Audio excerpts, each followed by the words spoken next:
Wow, Mario Golf Super Rush. When I saw the CGI trailer back earlier this year in the Nintendo Direct, I was super excited for this game.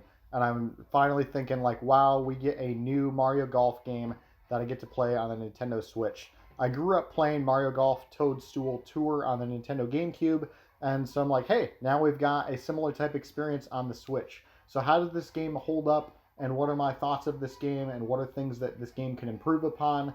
Let's look into this together. So when you boot up the game, there's a few different options. You can do the play golf option, which has a few different game modes. You have golf adventure and you have solo challenge. When I first started the game, I just played through the first 18 holes on solo challenge, and then you have play golf and golf adventure.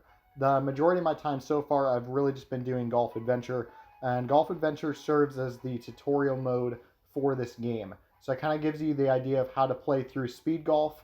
And what speed golf is that you have up to 4 different characters all playing golf literally the exact same time. And as soon as you hit your ball, you run and go scrambling for it, and you're trying to be the first one to end up getting your ball in the hole. If you don't play very well, that's okay, because in Golf Adventure, the computers don't play very well either. They constantly have meltdowns and have issues. And so you're really, for Golf Adventure, again, it's just a tutorial of how to play the game itself. But besides that, Golf Adventure is fun, but there's not a whole lot to it besides that. Once you play through the game, you can kind of grind out your meat if you choose to do that in order to get them, level 100. But besides that, it's just kind of a, hey, I played through all the courses, and that's kind of it. So Golf Adventure is pretty bare bones. It just kind of shows you how to play the game. The real meat and potatoes of this game is when you actually go into the play golf mode. When you have play golf, you have 4 different golf modes, which is standard golf, speed golf, battle golf, and then you can play online with network play. I haven't tested out the online capabilities of this game yet. Standard golf I've played a little bit. Speed golf you obviously play throughout your time in story mode, and I didn't actually play battle golf until just recently.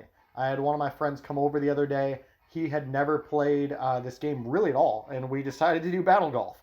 And he had an absolute joy playing the game. We both had a really good time. And I think as far as what this game has to offer currently, the Battle Golf is the best thing about this game. Battle Golf is just fun. It's crazy. It's madness. It's speed golf on steroids. It's just totally wild, and it's an absolute treat to play. So if you haven't tried out Battle Golf yet, I would give this mode another chance, or give it a chance just in general, because it's really fun. Things that I would improve upon in this game, or things that I would add to it. With standard golf, you have 4 players, and it's like, yeah, that makes sense because you're just playing golf.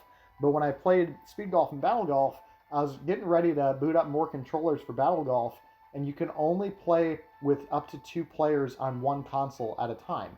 And I thought, wow, I think that that's a really missed opportunity, and something that really needs to be considered in a future update. It really should have been in the game initially, is to have 4 players, because especially with this game, you kind of sell speed golf and battle golf, and then you only make them 2 players. So that's something that I hope that Nintendo will correct and get in a future update. The other thing that I would add would be what they had in the GameCube version, where you kind of had your line of sight and it showed you where you were going to hit the ball. In this game, it doesn't matter a whole lot because there isn't too many obstacles in the courses that are currently offered, but especially in the Bowser course at the very end of the game, the Bowser course has like different walls and stuff that you have to shoot over or around. And there's times where I thought, wow, I'm going to hit a great shot, and then I would just hit the wall because I couldn't see where my ball was going to go. So that's something that I would add in a future update as well, as kind of an intended path. Kind of what they did with the GameCube, where it kind of had like this arrow thing in the air and it showed you where your ball was going to go. Besides that, overall, I think the game as it stands right now could probably be a 7.5. I think that with future updates, it could definitely be an 8 or an 8.5. But right now, as the game stands, there's still some things that need to be offered for this game. There's quite a few crashes with this game. I've had this game crash more on me than any other game that I've owned. So hopefully there will be stability updates as well in the future. But right now, that's just my thoughts on this game. And let me know what your thoughts are on this game down in the comments below. Thanks again for watching.